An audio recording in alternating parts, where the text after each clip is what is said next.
The Throne of Eldraine pre-release is on its way, and if you're like me, you're really excited for the two-headed giant pre-release events. You and your partner get to ramble into your LGS, recreate the Brother Grimm fairy tales as y'all see fit.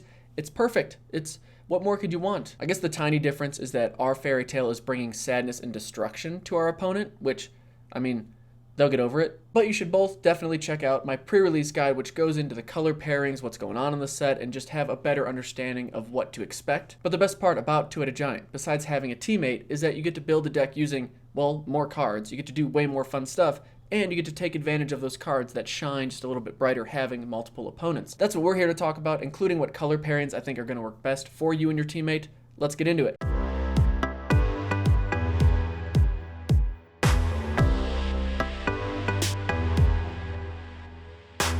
Starting with white, let's start with a card that gets worse. Archon of Absolution actually gets quite a bit worse because your opponents technically decide which player or planeswalker they attack with each creature.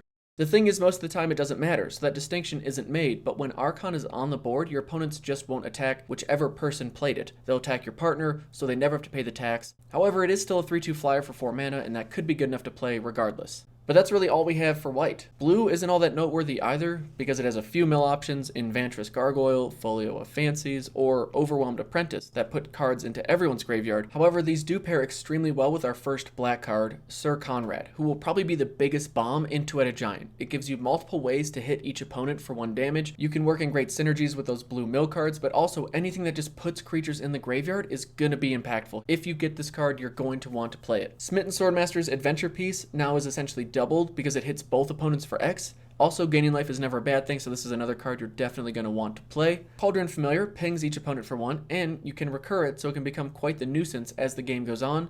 And it pairs really well with Ayara, First of Lochthwain, which also gives you bonus damage every time any black creature enters the battlefield under your control. However, there is one card that is now unplayable in Two-Headed Giant, and that's Revenge of Ravens. Because the rule says only one head of the Two-Headed Giant team is attacked, your opponents will then attack your partner, this card doesn't trigger, and just, yeah, don't play this. Red also has some pretty decent cards to look out for. Barge In potentially gets a lot better because you can directly pump your creature or your partners, and then all non-human creatures attacking get trample, regardless of who controls them. So you can be the aggressive one playing white-red or red-black, but then this gives your teammates, let's say, big green bodies trample out of nowhere. Robber the Rich gets a bit better here because now you have 2 opponents, meaning you have 2 people that could potentially have more cards in their hand, so you can actually use his trigger. And then Sir Kara the Bold works great if your teammate has some way to damage your opponent with instant or sorcery damage, so that you can untap her and keep pinging stuff, but really your teammate can benefit you the most by pulling Torbrand, Thane of Redfell, so that you can just do crazy damage with those pings. And one of my favorite cards in this set is Brimstone Trebuchet. It's actually amazing to get on the board as soon as possible and then start pinging your opponents for 2 extra damage with every night creature you have enter the battlefield. Red really can put out a lot of damage, and then if we look at green, well, there's some stuff worth mentioning, I suppose. Sir Farron the Hedgehammer can pump your teammate's attacking creature, which is really nice. It's probably the best we're going to do here in this color pairing. I guess we have Occam Adversary, which most likely always gets that mana cost reduction, as having 2 opponents means there's a much better chance of someone playing a green permanent on the other side of the board. But also having 2 opponents that can block it means it's less likely to get through and do damage, but hey, I'd still play it. Oh, and wait, you can outmuscle your creature to suplex your teammate's creature if they get out of line.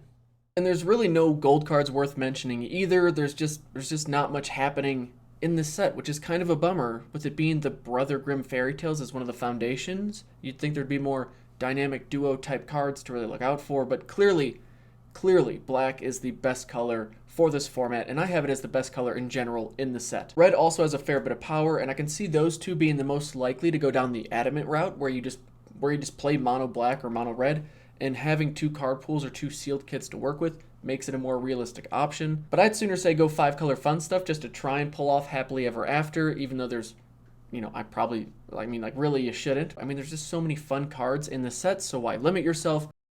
But with that, we should figure out what color pairings are going to work best. And if each person's playing 2 colors, the 2 pairs that jump to mind for me that I think work the best together are white-green and blue-black, or blue-green and white-black or red-black. So now that first color pairing, white-green, I have as just a really solid color pairing because it goes wider than any color pairing in the set, and then having more cards to work with means you're more likely going to have cards that not only keep that board going wide, but also growing taller, so it's harder for your opponents to really stabilize against that stampede of creatures coming for him. And then your teammate who's blue-black can counter the spells they need to, or they can use the black removal to take care of all the threats, or you can provide the flying evasive creatures you need while your other opponent just gums up the board and doesn't let your opponent get through for any damage. So those two I see working really well together, and of course you could splash red into the white-green deck if you need to, if you get some bombs there, or removal, just to make sure each deck can do something in that regard. But then the other color pairing, blue-green, I think is just a really strong color combo as well. You get evasive threats, you get decent early game plays, and then you have the biggest creatures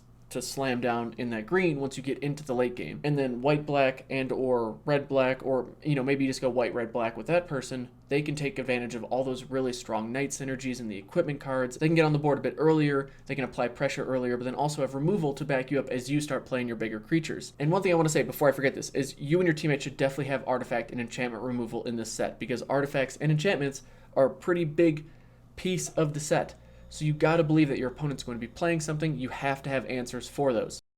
Two-Headed Giant is often, not always, but often slower than Sealed, which is often slower than Draft. So this is the format that you can really, I'll say, push your luck a little bit and play the biggest bombs and best cards you get in your card pools. But with that, you have to make sure that you and your teammate both have removal. In the set, I would also say artifact and enchantment removal, and you both have to have meaningful, effective plays in the early, mid, and late game.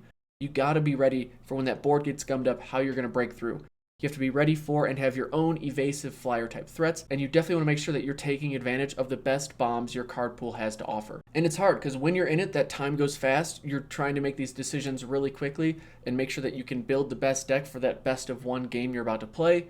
It's tough, but you just got to have your own bombs. You got to have your own creatures that your opponent is going to struggle to deal with. And if you can, have protection for it. Have some counter spells or some ways to just make your creatures bigger. If you have any questions of your own, leave a comment. I'm happy to check those out. I will happily answer any questions I can. I hope this video helped you out. I'm really excited to see what cards we can open up, what decks we come up with. I'd recommend some light reading before the pre-release. Crack open your fairy tale books from your childhood years and just read through them just to refresh on what is powerful and what's not. I think that will definitely help give you an edge that your competition's not going to do. I can almost guarantee that no one else is going to read those books. And with that, do you have a color pairing that you're hoping works out, or a card that you really want to pull at your pre-release that you can play in your Two-Headed Giant pre-release? Thank you all so much for watching. I really appreciate it.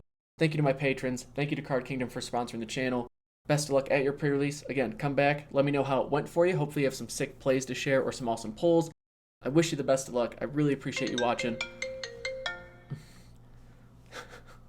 Well, I really appreciate you watching. Thanks so much. We'll see you in the next video. Peace.